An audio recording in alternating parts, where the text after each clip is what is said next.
Donc la révélation ne viendra pas dans la vie de quelqu'un qui n'emmagasine pas la parole. Parce que la révélation, c'est aussi un système de combinaison des versets. Et quand tu connais ce verset et tu ne connais pas l'autre, il refuse de s'ouvrir jusqu'à ce que tu ailles connaître l'autre. Les deux se mettent ensemble et puis ils s'ouvrent. Et aujourd'hui, les gens sont devenus paresseux et ne lisent pas la parole de Dieu. Et tout est devenu électronique. Quand on vient à l'église, on affiche les versets sur l'écran.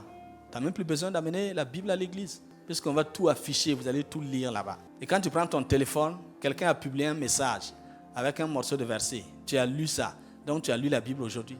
Quelqu'un envoie une courte vidéo de 2-3 minutes. Quand tu as écouté ça, boosté ta foi. Tu as dit, oh, formidable. Mais tu ne sais pas que tu es vide. Mais tu ne prends pas du temps pour emmagasiner la parole dans ta vie. Ça, c'est une résolution qu'il faut prendre. Il faut lire la Bible de façon systématique. C'est-à-dire, tu prends un livre là, tu ne cherches pas un verset dans le livre. Non, tu prends un livre, tu le lis jusqu'au bout. Après, tu prends un autre, tu le lis jusqu'au bout. Tu n'as pas forcément besoin de commencer par Genèse pour aller à Apocalypse. De toutes les façons, arrivé à Matthieu, tu as déjà oublié Genèse. Donc, ce n'est pas ça qui importe. Ah oui, il va prendre des livres, tu les lis pour garder la substance du livre. Ensuite, tu prends un autre livre, tu lis pour garder la substance, ainsi de suite. Ne soyez pas des gens mal formés. Les gens mal formés, ce sont des gens qui sont victimes d'un système.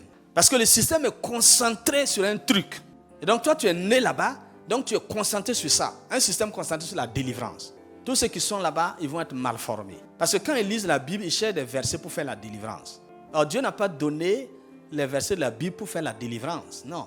Ça a été donné pour que tu puisses connaître Dieu. Une fois que tu as connu Dieu, quand les démons savent que tu as connu Dieu, là, ils ne peuvent plus s'arrêter à côté de toi.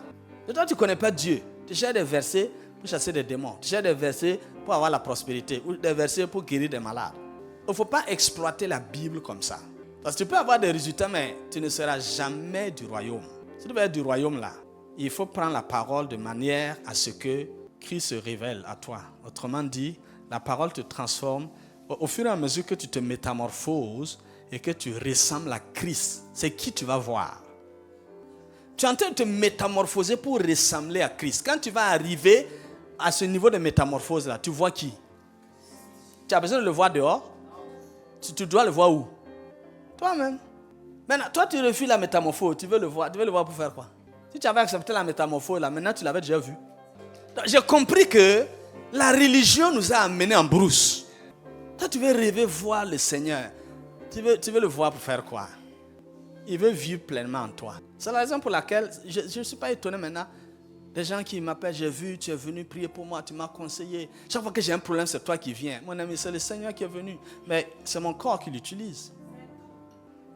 Quand tu acceptes ce processus-là, la gloire, c'est pas un problème. Pas besoin de faire un jeûne de 3 jours pour voir la gloire de Dieu. On n'a pas besoin d'une conférence de la gloire. Non. C'est ta vie même qui diffuse la gloire de Dieu.